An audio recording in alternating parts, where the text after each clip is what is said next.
All countries practice the black arts. They have spies, they have agents, they carry on all sorts of nefarious activities. There are aspects of what Israel does in its practice of the black arts which place it in my opinion, a separate category. South Africa did take Israel to the ICJ. You've also been investigating the judge, Julia Sebutinde, and it's come to fore recently now, her plagiarism. But you also believe that there's evidence that she's been blackmailed by Israel and everything else. Not blackmail, I think probably bribed. Okay, bribed. Apologies for that. Please do speak to what your findings are. But just before that, just a prelude to the answer to that, amidst everything that's gone on and what Israel's been able to get away with, and the realities that the American administration and to be honest with you, most powerful nations have allowed Israel to get away with, does the ruling even matter? Does law and what the precedence of law, does it actually even matter anymore? Let's get to the nitty-gritty of what's been happening, and then we'll get to, does it even make a difference? Okay. So, again, we have to take a trip down memory lane. All countries practice the black arts. They have spies, they have agents, they carry on all sorts of nefarious activities. However, and here I have to be cautious because there are people who are more knowledgeable than myself, there are aspects of what Israel does in its practice of the black arts which place it in my opinion, a separate category. And let me give you some illustrations.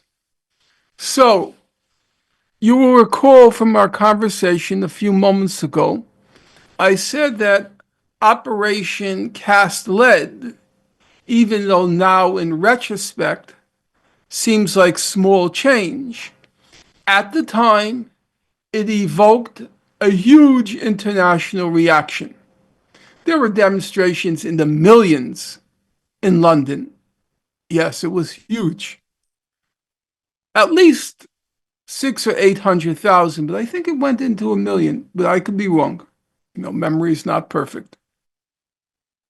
So, as a result of Operation Protective Edge, the United Nations commissioned a report, an investigation, what's called a Commission of Inquiry.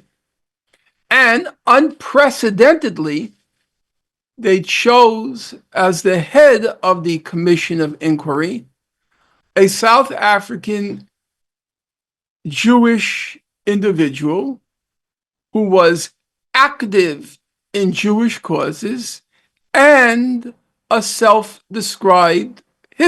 self-description, a Zionist. His name was Richard Goldstone. And Goldstone went on a mission with 3 others, and he produced a devastating report on what Israel had done in Gaza. Utterly devastating. He didn't just limit himself to Gaza, he also talked about the West Bank and other things. And for Israel, this was a catastrophe because they couldn't use the usual epithets: self-hating Jew, Holocaust denier, and all the rest. It didn't stick with Richard Goldstone. He was a highly respected judge, and his Jewish bona fides couldn't be topped. Well, he was compared to, of all people, the Dr. Mengele of Auschwitz. He was just the wildest things were being said about him. And he weathered the storm.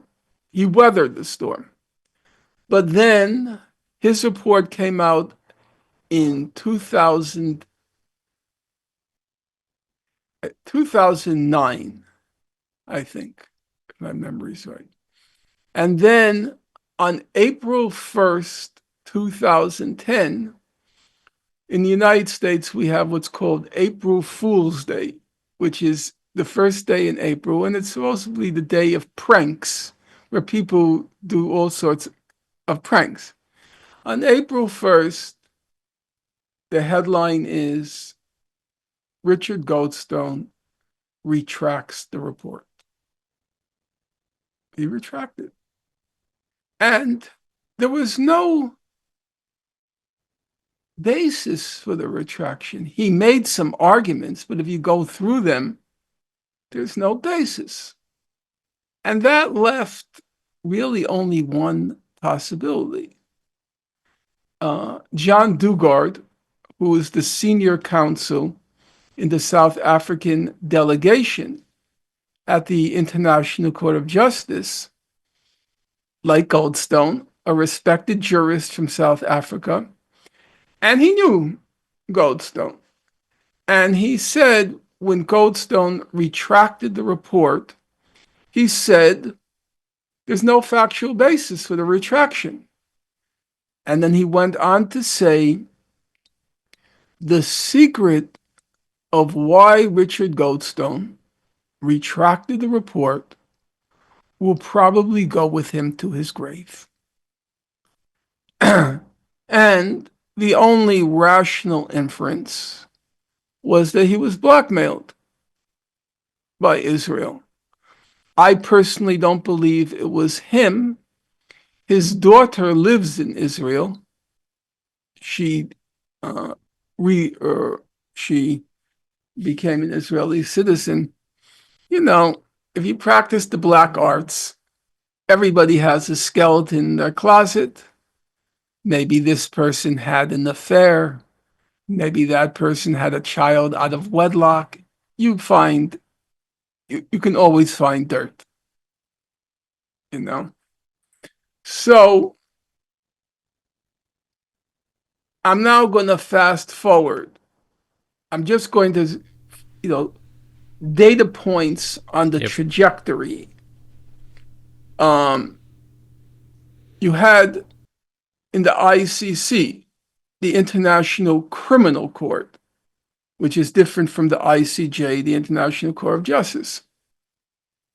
You had this character named Fatu Bensouda. She was the chief prosecutor on the ICC. She was the chief prosecutor of the International Criminal Court.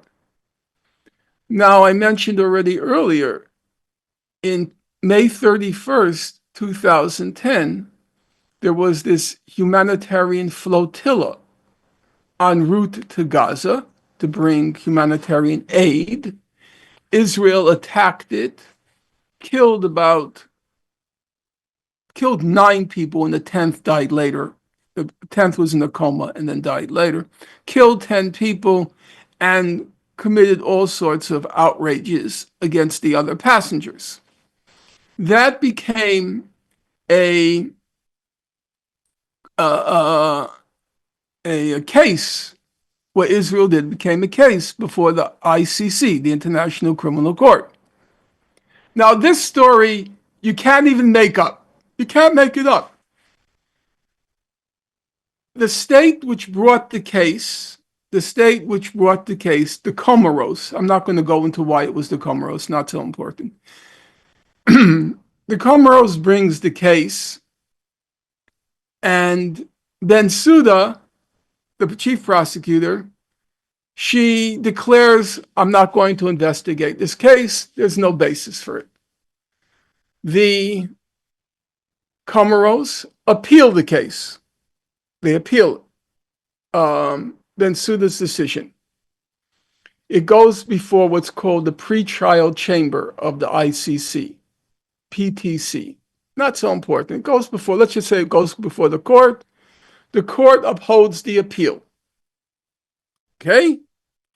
And then they say to Bensouda, the chief prosecutor, you have to re-examine this case. She claims to re-examine it, and for a second time says, I'm not going to pursue this case. It's appealed the second time by the Comoros. It goes before the court, the pretrial chamber. The second time, the pretrial chamber says, Ms. Bensouda, you are committing too many irregularities. You are committing just too many irregularities in this case. You have to revisit it. She then, a third time, she says, I am not going to pursue this case. The Comoros appeals a third time, and you know what the court says? What Bensouda did is so filled with errors, and not only old errors, new errors. But the court says, we have no legal remedies at this point, and they closed the appeal without granting the Comoros. And an obvious question arises. Why did she do this?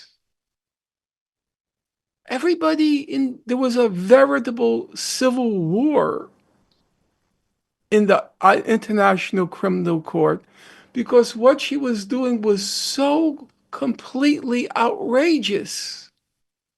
Why did she do it? Why?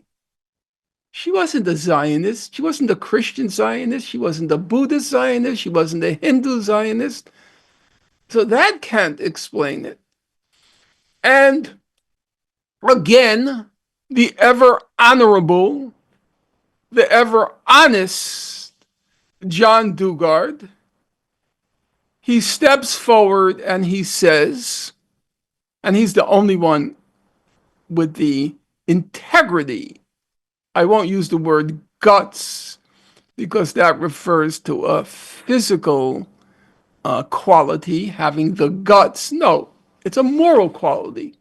He's the only one who has the integrity to say, you know, Fatu Bensouda was the attorney general during the Gambian dictatorship. She was from the Gambia. She was accused of being complicit in torture. And what follows? She's being blackmailed. She's being blackmailed.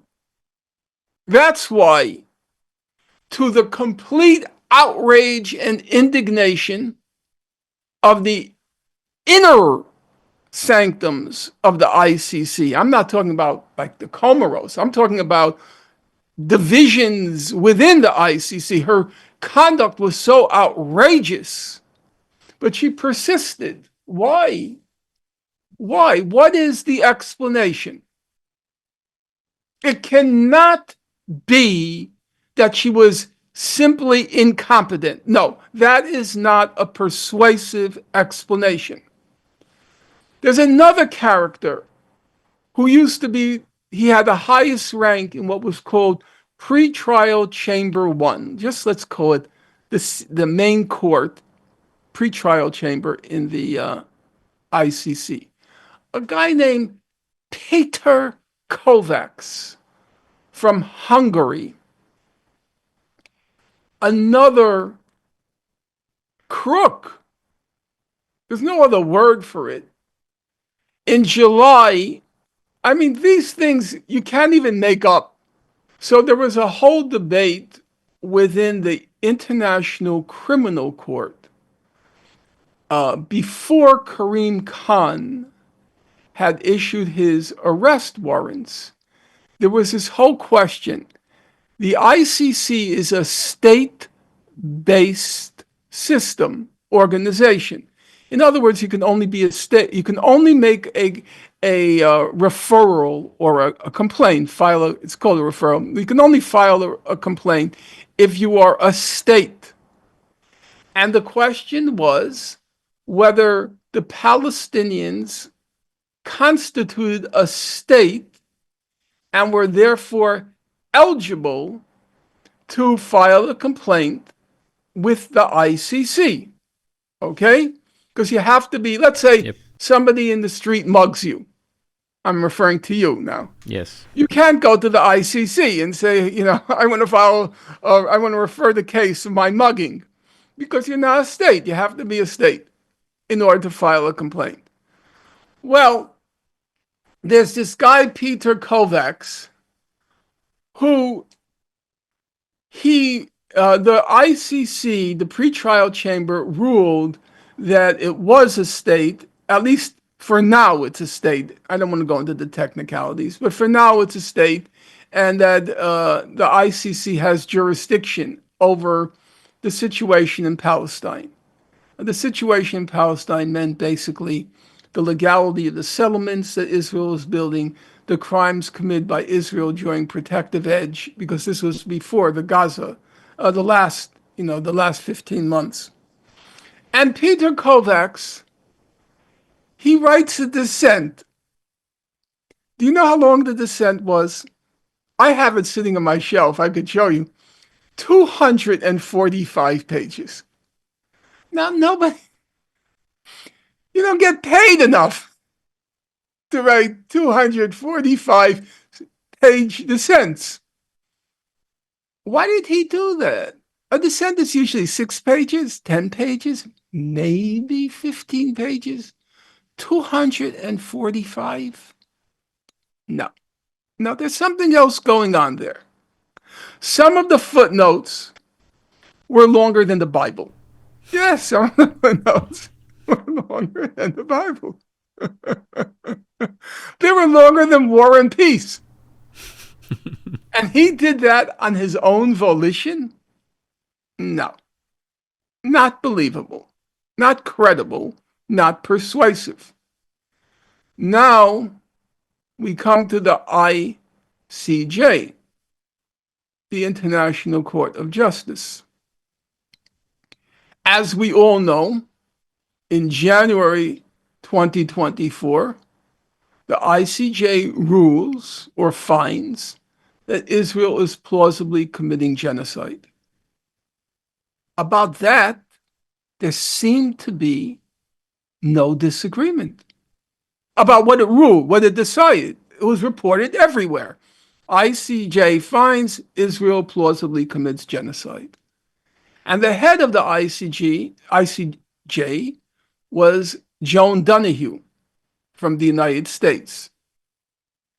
In April, she goes on the BBC program Hard Talk, and you know what she says? Oh, there's been a misunderstanding. We never found that Israel was plausibly committing genocide. You didn't find that? Everybody got it wrong? Legal specialists, legal experts, revered authorities, the most distinguished names in the international legal community, they all got it wrong? It was such a brazen, flat-out lie, so audacious that she didn't even fear the reaction of all the other members of the court. She had already stepped down. Her term of office had ended. But she didn't even fear the reaction as she pronounced this audacious, outrageous lie. And then we have the curious case, which is now in the news, of Julia Sebutinde from Uganda. And she was on the court, the vice president, during the genocide case.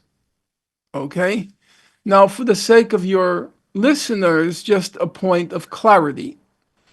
The genocide case did not end on January 26th with the court's finding that Israel is plausibly committing genocide. the genocide continued, and South Africa valiantly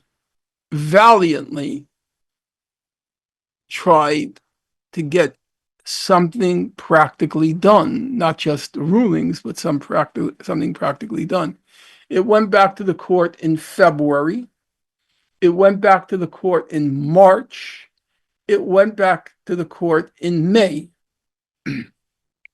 And in January, when the original ruling was handed down, Julia Sebutinde wrote, I think it was an 8-page dissent. And then in May, that was the ruling your listeners might remember. That was the ruling where the court said Israel can't launch that military offensive in Rafah. She wrote a 28-page dissent. Again, very unusual. This investment of energy and time. Dissents just don't read like that. They're 2 or 3 pages, 5 pages, And I have studied closely the whole documentary record, to the point, I will frankly admit, because most people will agree with this point by me, to the point of insanity. There'll be agreement by everybody on that particular point. Everyone listening, friend and foe alike, to the point of insanity. And it was clear that what Julia Sebutinde was writing in her dissents was completely crazy. A simple example. South Africa was very careful in its presentation, what's called application to the court. And then the application was January, but then after January, the sources it cited. South Africa adopted a very smart strategy. I guess it was natural to them, but for me, it was very clever. Remember, the ICJ is the highest judicial body of the United Nations. It's the legal arm of the United Nations, the ICJ, the International Court of Justice. So what did South Africa do? Its first application was 84 pages, single-spaced, and all it did, it had 590 footnotes. Yes. And each footnote had multiple references. And they were very careful.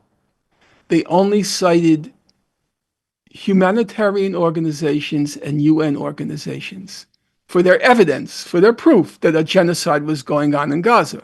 So they'll cite the World Health Organization. They'll cite CARE. They'll cite Save the Children. They'll cite UNICEF.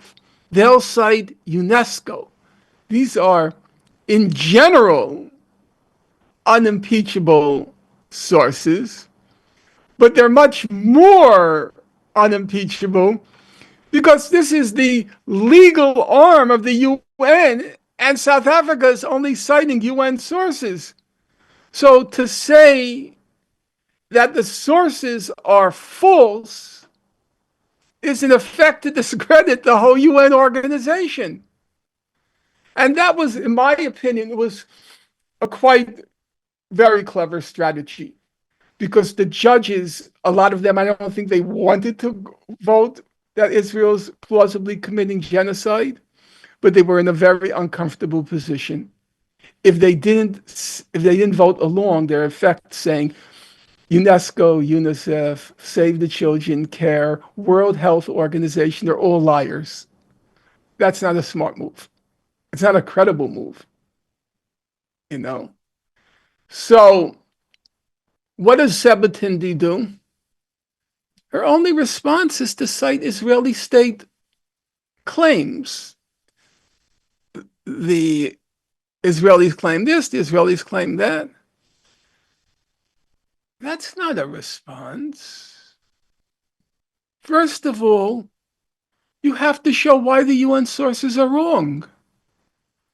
You can't cite Netanyahu against who?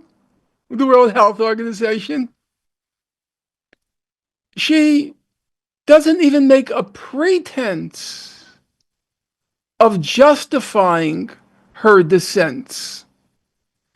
And then there was another aspect. I can't go into everything.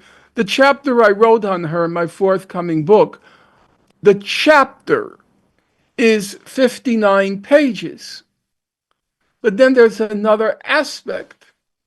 When I read Judge Sebutinde's, her second major dissent in May, no, no, no.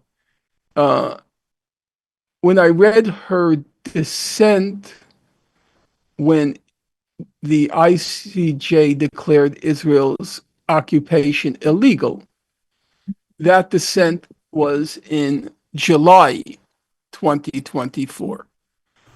That I told you that one ran to 28 pages. No. That The one one in ran. May was 28 pages. Excuse me? You said earlier the one in May was 28 pages. Yeah, I was mistaken. The one in the legal consequence, it's called the legal consequences of Israel's policies and practices in the occupied territories. That one ran to 28 pages, okay? And when I read it, it was such a bizarre dissent. I said, no. She couldn't have written this. She couldn't have even known these facts. They're so obscure. She couldn't have done that. And so I assumed she plagiarized from somewhere or somebody plagiarized for her. And I decided, I went on my Twitter account, which for me, humble person from Brooklyn, New York, no connections, nobody likes me, a pariah. And I know nothing about web technology. 0.00000 minus 1. Nothing.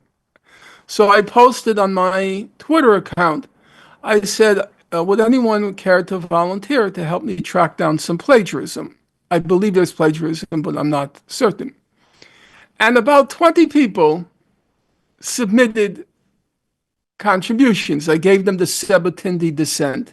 And I said, look it over. And they were of uneven quality. Some, they found 2 or 3 things. Some people found 10 and 12 instances of dissent. But then this fellow named Majid Abu Amer, he weighs in. It turns out he's a young fellow from Gaza, of all places, and he currently resides in Doha. Okay? And he submits 35 double columns of plagiarism. 35 pages, double columns, juxtaposing what she says with the plagiarized material. Okay? And he's very precise. He finds 32.2% of her dissent was plagiarized. Almost entirely from these hack Israeli sources, these apologists, and I think that's a euphemism for Israel. So a third. I know I'm not allowed to say a third. I have to say almost a third. I have to be precise. 32.2% has been plagiarized. And I'm happy actually to give him credit, first of all, because of the brilliant work that he did, outshining a lot of people in the West who had first-rate abilities, capacities on the web. He, so to speak, beat them out. But also, on a note of pathos, it tells you something about all the human talent that was squandered and destroyed by Israel in Gaza. I've met so many really impressive people from Gaza. When I was at the encampment at MIT last year, which is the most respected science and engineering university in our country and probably still in the world, the MIT and Caltech, California Institute of Technology. And I met three young Gazans who were students there. And then when I can go through it, but you see so much talent, so much ability, so much goodness, so much decency. So I'm very happy to acknowledge the brilliant work that he did. And my conclusion, I know people say I am prone to exaggeration. I am prone to hyperbole, which is the fancy word for exaggeration. But the fact of the matter is, I began my, so to speak, professional career, which was not a professional career because I never got a job in academia. You are looking at a person who was unemployed his whole life. I never had a job. I would do what's called in the United States adjuncting, which means you get a contract for a semester, and maybe you'll get a contract the next semester, and maybe you won't. And a semester is only 14 weeks. So even if I got a contract for 2 semesters, that's just 28 weeks. And frequently I didn't get the second semester contract. I never had a job. But I had, as it were, a career. Or I prefer to call it a calling, a commitment. And in the course of my life, at a young age, when I was still a graduate student, there was this book that came out called From Time Immemorial by this person named Joan Peters, and it was a national sensation. It was about the Israel-Palestine conflict. I won't go into the details. And this young graduate student outwitted and outsmarted all the experts who said this book would transform our understanding of the Israel-Palestine conflict. In fact, hold on.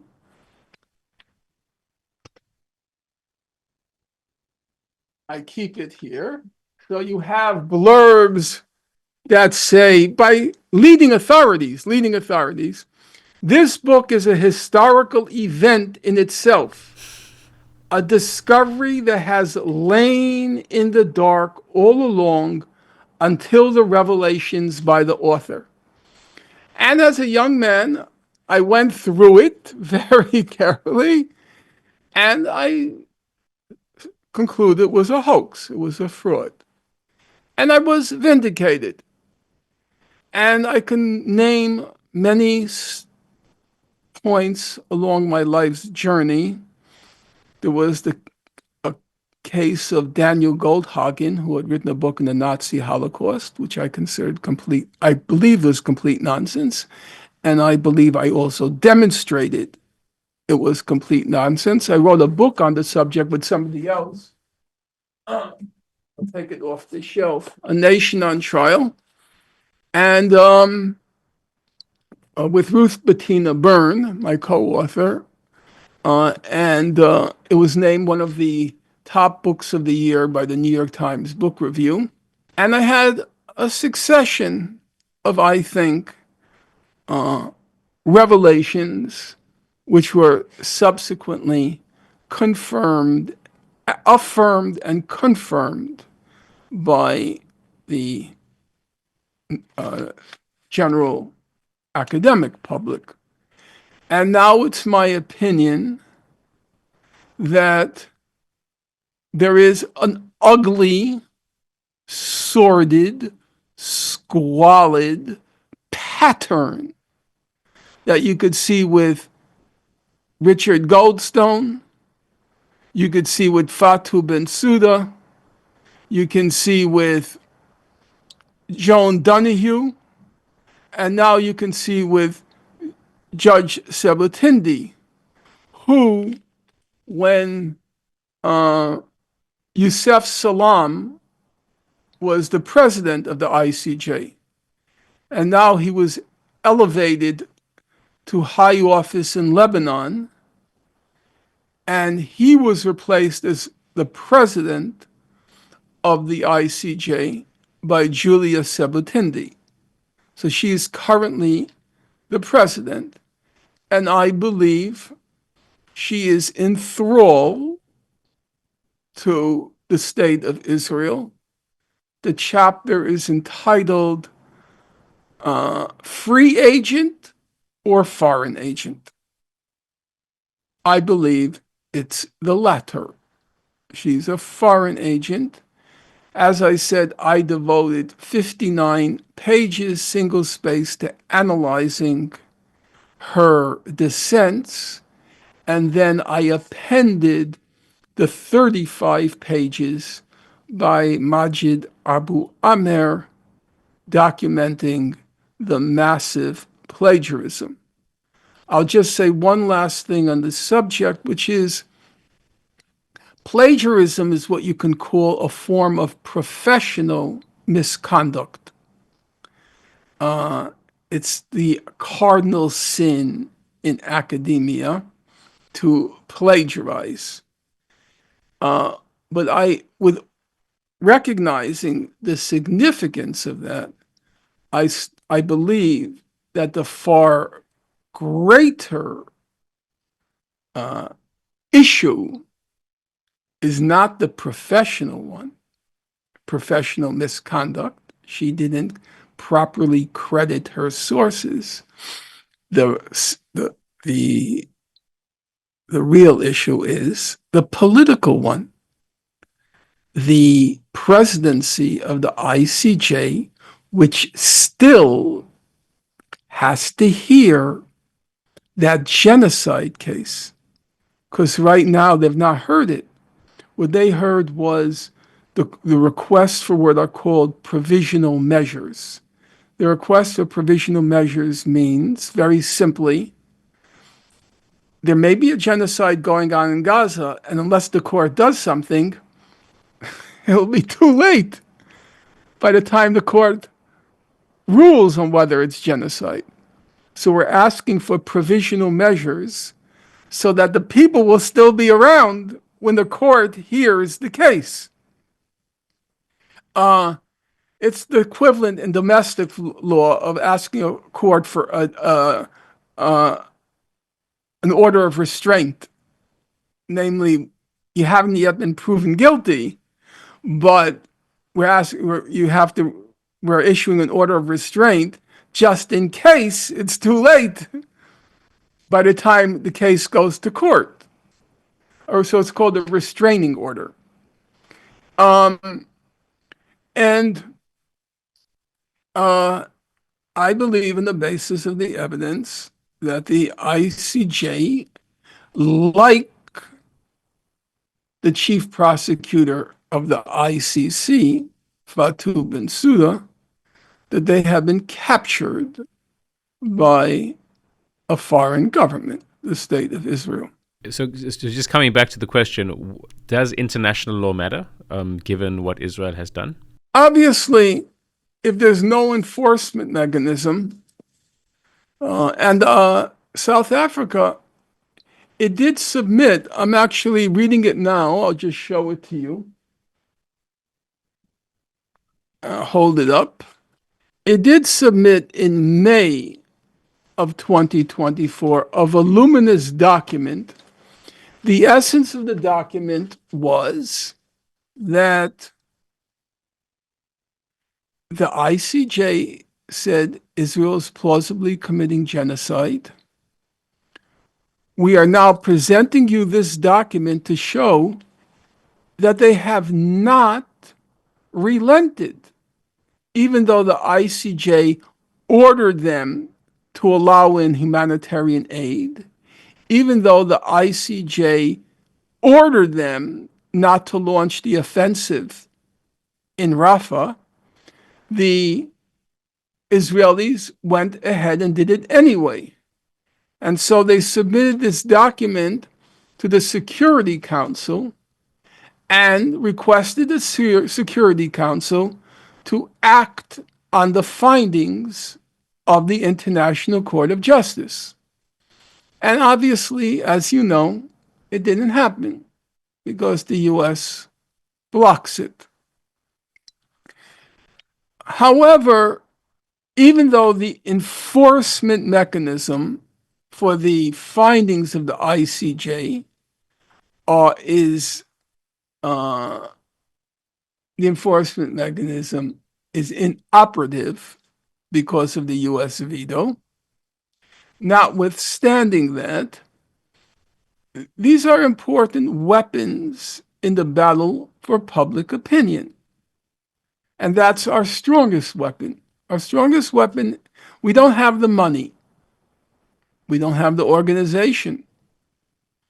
We don't have the power, the raw power. But we have the possibility of reaching people, of trying to organize into a compact force public opinion.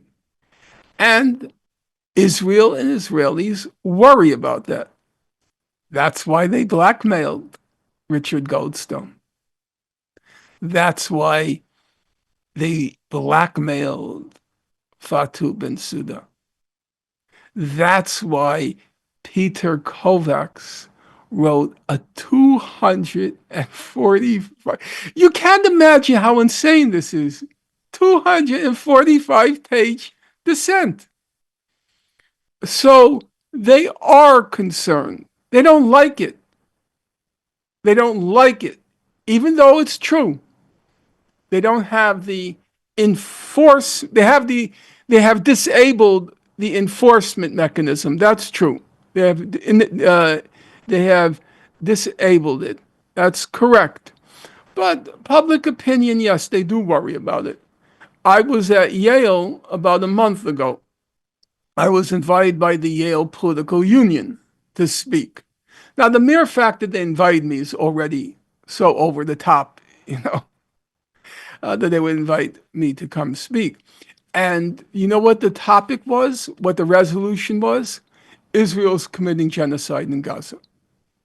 Yes, that was the resolution. Resolved, Israel's committing genocide in Gaza. I gave the way the format at Yale is, there's a keynote speaker who gives a presentation, and then students on both sides argue the proposition. 3 students in favor of the proposition, Israel's committing genocide, 3 students against. Okay? Well, I carried the day. They did the vote at the end, and it was 2/3 in support of me and 1/3 opposed. And they're not happy about that, the Israelis. Is it the equivalent of an atomic bomb? No. But does it trouble them? Yes. It troubles them that they are becoming, and it may endure, they're becoming a pariah state. They're assuming the status that South Africa did for my generation. And the status was one of a visceral, not just a mental, a visceral reaction of disdain whenever you heard somebody was from South Africa. You didn't, you could be a young kid, I mean, serious, you just knew it was in the air after a certain point. It permeated the atmosphere. You just knew if somebody said they were from South Africa, there's something wrong. There's something wrong. There were 2 famous golfers. The most famous golfer of my generation was a fellow named Arnold Palmer. And his partner was a guy named Gary Player. And Gary Player was from South Africa. And whenever they would say that, you knew there was something wrong there. And Israel is assuming that status. It's assuming that status. I feel it in myself. I met somebody the other day, I said, so where are you from? And he said, Israel. And I immediately got this sick feeling inside me. Like, no, I don't like genocidal states. Nice knowing you. So I do think, one has to be realistic about these things. You will not have any knowledge of the fact, because it's such an obscure chapter now. South Africa controlled Namibia, what was called back then Southwest Africa. I'm South African, so I do know about this. Oh, Yeah, yeah. okay. Now, believe it or not, the case of South Africa's control of Namibia, it came before the International Court of Justice 7 times. 7 times between 1950 and 1971. Okay? Finally, South Africa was ordered to leave Namibia. Finally, by 1971, it was ordered to leave Namibia. Now, you can say skeptically, what difference did it make? But I kind of agree with Joan Donoghue, who wrote the definitive book on that ICJ ordeal journey, those 7 cases. He said, no, it didn't end apartheid, but he said it played a role.